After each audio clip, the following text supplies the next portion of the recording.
So hello guys, welcome to our channel. आशा करता हूँ आप सभी अच्छे होंगे, अपना ख्याल रख रहे होंगे। तो आज हम लोग कुछ इंपॉर्टेंट कंप्यूटर के क्वेश्चन देखने वाले हैं जो आपके एग्जाम के लिए बहुत इंपॉर्टेंट होने वाले हैं। जितने भी क्वेश्चन है सारे सिलेबस के अंदर से हैं, तो इन्हीं से फंसने के काफ़ी चांसेस हैं। तो चलिए बिना किसी देरी के स्टार्ट करते हैं। सबसे पहला हमारा क्वेश्चन है कि सूचना एवं प्रौद्योगिकी क्षेत्र की प्रमुख कंपनियां IBM ने हाल ही में दुनिया के सबसे तेज माइक्रो प्रोसेसर को भारत में जिस नाम से पेश किया हुआ है। तो IBM आपको पता ही होगा कि बहुत बड़ी कंपनी है भाई IT की, और इसने अपना एक माइक्रो प्रोसेसर भारत में पेश करा है, मतलब जो नया लॉन्च कर रहा है। तो उसका क्या नाम है? तो उसका नाम क्या है? डुअल कोर पावर 7 या फिर dual core power 6, dual core power 5, और या तो इनमें से कोई नहीं। तो इसका सही आंसर होगा डुअल कोर पावर 6। तो प्रोसेसर जो है इंटेल भी बनाती है, IBM बनाती है। तो AMD के प्रोसेसर हो गए, इंटेल के प्रोसेसर हो गए, डुअल कोर प्रोसेसर हो गए। तो ये मल्टीपल प्रोसेसर हैं जो कंप्यूटर्स में यूज़ करे जाते हैं। तो IBM ने जो अभी लॉन्च करा है वो है डुअल कोर पावर 6। आगे देखते हैं, राष्ट्रीय सूचना विज्ञान केंद्र की स्थापना कब की गई? तो राष्ट्रीय सूचना विज्ञान केंद्र की स्थापना 1987 में की गई थी। भारत की सिलिकॉन वैली कहाँ पर स्थित है? ये आपको पता ही होगा भाई, बैंगलोर को भारत की सिलिकॉन वैली कहा जाता है। क्यों कहा जाता है? क्योंकि ये IT हब है।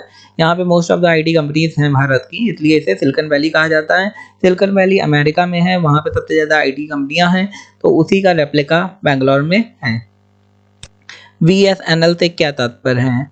तो VSNL का फुल फॉर्म है विदेश संचार निगमन लिमिटेड। ये वो VSNL नहीं है भारत संचार, ये है विदेश संचार निगम लिमिटेड। तो BSNL और BSNL में डिफरेंस आपको पता होना चाहिए। वो विदेश संचार है और ये भारत संचार। ठीक है। SMS का अर्थ क्या होता है? SMS आपने बहुत भेजे होंगे, लेकिन आपको क्या पता है SMS का फुल फॉर्म क्या होता है? इसका फुल फॉर्म होता है शॉर्ट मैसेजिंग सर्विसेज। सैटेलाइट संप्रेषण में निम्न प्रकार की फ्रीक्वेंसी रेंज उपयोग में आती हैं। भाई फ्रीक्वेंसी रेंज क्या होती है? सैटेलाइट जो होती है वो फ्रीक्वेंसी भेजती है, अर्थ में फ्रीक्वेंसी भेजती है। उसकी अलग अलग फ्रीक्वेंसी होती है, जैसे रेडियो की फ्रीक्वेंसी होती है। किसी फ्रीक्वेंसी में कोई चलता है, किसी फ्रीक्वेंसी में कोई चलता है। फ्रीक्वेंसी डिस्टेंस के ऊपर डिपेंड रहती है। अगर ज़्यादा फ्रीक्वेंसी होगी तो ज़्यादा एरिया कवर कर पाएगी। तो भाई सैटेलाइट संप्रेषण में कौन सी फ्रीक्वेंसी रेंज होती है? गीगाहर्ट्ज। तो रेडियो को कभी कभी हम लोग देखते हैं कि किलोहर्ट्ज में भी आती है, लेकिन भाई क्योंकि सैटेलाइट है तो ये गीगाहर्ट्ज के नीचे नहीं चलेगी। आगे देखते हैं, मैनेजमेंट सूचना प्रणाली के संबंध में कौन सा कथन असत्य है? तो असत्य पूछा गया है। तो इसका एक महत्वपूर्ण तत्व है डेटाबेस। ओके।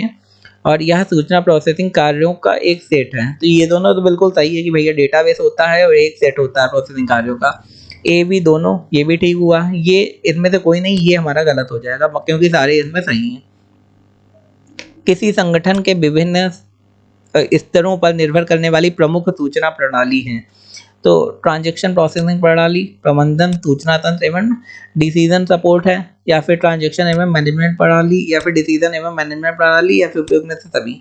तो इसका पहला वाला आंसर सही हो जाएगा। इसमें क्या है? विभिन्न स्तरों पर निर्भर करने वाली सूचना प्रणाली।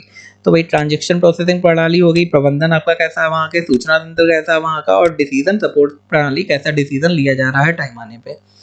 कंप्यूटर ने मानव की बौद्धिक क्षमता को उत्प्रेरित कर ज्ञान की नई शाखा को जन्म दिया, जिसे कहते हैं, उसे कहते हैं सूचना प्रौद्योगिकी, जिसे हम लोग इंग्लिश में IT भी कहते हैं, IT इंफॉर्मेशन टेक्नोलॉजी। तो IT सेक्टर की भारत में बहुत सारी कंपनियां, जैसे विप्रो हो गई, इन्फोसिस हो गई, एक्सेंचर हो गया, TCS हो गया। तो उसी के बारे में यहाँ पे बात करा जा रहा है। तो दोस्तों ये थे हमारे अभी के क्वेश्चन। इसके अलावा कुछ और इम्पोर्टेंट क्वेश्चन हम लोग देख लेते हैं। तो जैसे दिया है इंटरनेट में IP का फुल फॉर्म क्या है? IP आपको पता ही होगा कि IP का फुल फॉर्म मैं काफ़ी बार बता चुका हूँ कि इंटरनेट प्रोटोकॉल IP का फुल फॉर्म होता है। जब हम लोग इंटरनेट पे कुछ भी सर्च करते हैं या चलाते हैं, तो उसमें एक रूल रेगुलेशन फॉलो करना पड़ता है, उसी को हम लोग प्रोटोकॉल कहते हैं। IP एड्रेस क्या होता है?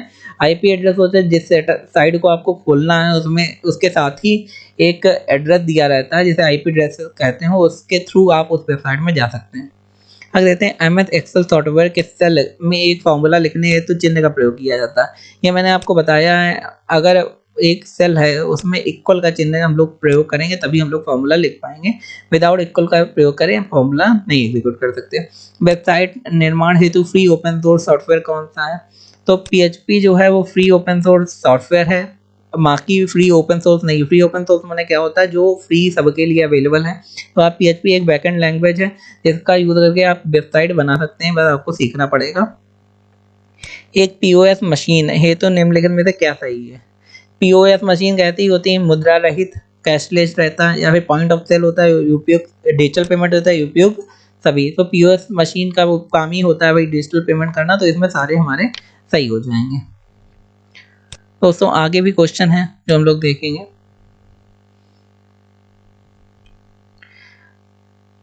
ओके, यहाँ पे ब्राउजिंग वेबसाइट के लिए किस प्रोटोकॉल का प्रयोग किया जाता है? भाई ब्राउज कर रहे हैं आप वेबसाइट को, तो अब मैंने बताया था HTTP का प्रयोग करते हैं, हाइपर टेक्स्ट ट्रांसफर प्रोटोकॉल, जो वेबसाइट की ब्राउजिंग के लिए हम लोग प्रयोग करते हैं।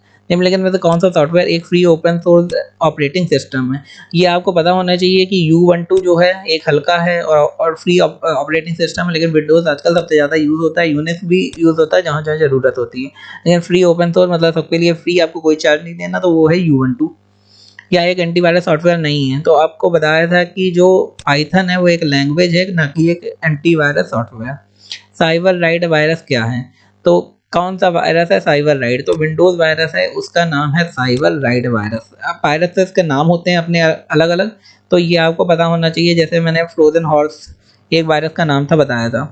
तो दोस्तों ये थे हमारे आज के कंप्यूटर क्वेश्चन। आशा करता हूँ आपको वीडियो अच्छा लगा होगा, इन्फॉर्मेटिव लगा होगा। अगर लगा तो हमारे चैनल को लाइक शेयर सब्सक्राइब करके हमें सपोर्ट जरूर करें। धन्यवाद।